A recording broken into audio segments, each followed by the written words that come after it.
What's going on, everybody? Robinson, DUP. I wanted to talk about, now that I've been blowing up flexible dieting and the bro logic, we as fitness people, I think, need to be more responsible. Now, I know I'm going to get a lot of hate for this, but I don't really care. I'm going to say what I'm going to say. When people are looking at someone like myself or my wife or a competitor, and they follow our Instagram, or they follow our fan page, or they follow what we do on Facebook, or they follow what we do on YouTube, there's a common theme that pops up in the fitness world, or a common phrase of the cheat meal. And there's several reasons why I don't like this cheat meal. It sets a lot of people up with unrealistic expectations of what we do, how we do it, why we do it, and it also sets up a bad eating habit or pattern, a subject of what I would call disorderly eating, in my opinion. I'm not necessarily going to say an eating disorder, but definitely disorderly eating or developing an unhealthy relationship with food.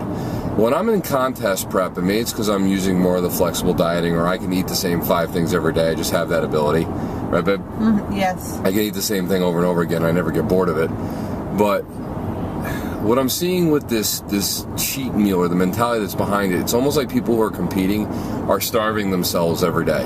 All I do is walk around starving, thinking about when I can have my next celery stick, and that's not the case. Right now, I'm still eating probably around 2,300 to 2,400 calories a day, which is as much as or above the recommended FDA amount, which is 2,000. I'm probably eating the same amount as any regular Joe Schmo on any given day. During my off season, I'm eating 3,600. I don't like this stipulation that I walk around starving all day, and then my coach is nice enough to say, "Hey Robinson, go out, have an all-out meal, so that way you don't feel deprived or feel like you're starving." That's not the case. If that's the case, that you feel like you're starving all the time, well, prep's a little bit different, especially as you get closer to show. But if you feel like you're walking around starving all the time, that's a problem. That means you're not feeding yourself enough throughout the course of the day. If you're feeling deprived, that's because you're avoiding foods and developing an unhealthy relationship with food. So I don't have cheat meals. I don't do them during my contest prep. I don't even call it a free meal. Every meal I have is pretty much accounted for. Now, for instance, if I'm going out to a wedding, which we're going to be doing on Friday, and I know I'm going to eat a meal that I can't necessarily sit there and weigh, then what I'll usually do is make sure that I'm in the ballpark of my macros. I may lowball them just a little bit to accommodate for the meal, because I don't know exactly what I'm getting. But never is that meal really free, or am I just going, well, if I go over my macros, I go over my macros, no big deal. It's a cheat meal, or it's a free meal. I'm very strict with making sure that I stay on point as much as possible. Obviously, life does come up. And what happens is, when you're somebody who's putting yourself out there as a public figure, and people are watching this behavior, it then translates to real life. And let me give you an example. So I sit, when I'm in the locker room, I hear guys going, well, I'm good all week. I restrict my calories, and then basically what I do is on Saturday, I stuff my face all day. Well, how is that helping you lose weight or reach the physique goals that you want? It's not. Actually, it's a horrible habit to develop, because you're destroying your metabolism. You're causing this metabolic, be careful about metabolic damage. You're creating a metabolic adaptation in which you're starving yourself all week, so then your body adjusts, slows down to preserve body fat because it doesn't know when it's going to get fed again, and then you binge. And then what happens when you binge, your body stores all that because it doesn't know what to do, because it, once again, doesn't know when it's going to get fed again. And it results in this, excuse me one second, it results in this never-ending habit and bad pattern of bad caloric restriction followed by a binge, followed by caloric restriction, followed by a binge, followed by caloric restriction, followed by a binge. And that's a bad habit that you don't want to get into at any point in your life, even during prep. I've said this before, and I'll say it again. You need to have a healthy relationship with food. There is no good food and there is no bad food. It's a matter of having the right things in the right amount of quantity. Okay, you can have ice cream. Ice cream is not bad. But if ice cream becomes a large staple of your diet and is filling all your fat and carbohydrate needs, then yes, it becomes a bad thing, because you're missing out on other micronutrients that you need, like vitamins and minerals that you will find in whole foods. Okay? Too much chicken and too much sweet potato can make you fat. Yes, it can. Just because it's healthy and it's been labeled as a clean food, doesn't mean you can't get fat off of chicken and sweet potato. You absolutely can. All right? Having a bag of Doritos is not a bad thing, but once again, you don't want the Doritos to be the staple of your diet.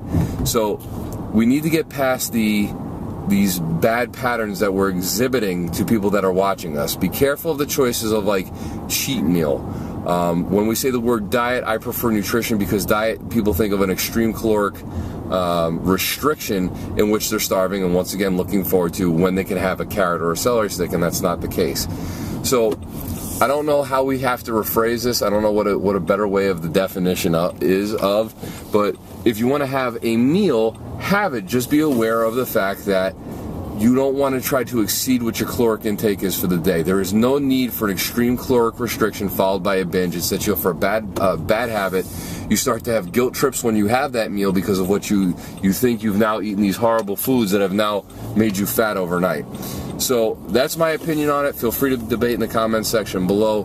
But I'm going to avoid the word cheat meal. You'll never see me put it up, because I just think that phrasing makes it look like we're somehow destroying our diet overnight, which is not the case, because when I have this said cheat meal, it's really not a cheat, because I've already kind of accounted for it to fit my caloric intake for the day as well as my macros. Don't you think that the people that really count on cheat meals are the ones that eat more, bro?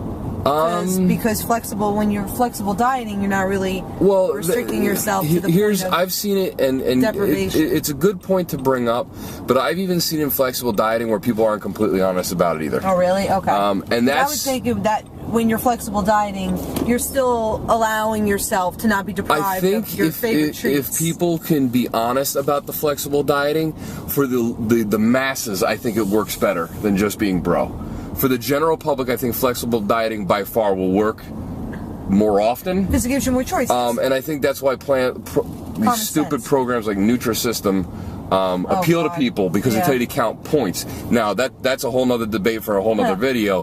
But the fact they say, well, I can have the brownie as long as I count for the point, and then it's a way of tracking it. I don't agree with that system, but flexible dieting, I think by far for the masses, will set them up to be more successful in terms of overall weight loss, maintaining the weight loss, and a healthier body image without feeling deprived or binging. Right. But there are those out there that have food issues regardless, and aren't honest, and whether they use flexible dieting or bro will fail, because they have other psychological issues that need to be addressed regarding their own body image and regarding their issues with food and how it's being utilized in their life, whether it's, especially when it comes to emotional eating and things like that. Right. Good point. Right. So I think that covers the topic, and I think that was a great sidebar to add into this video.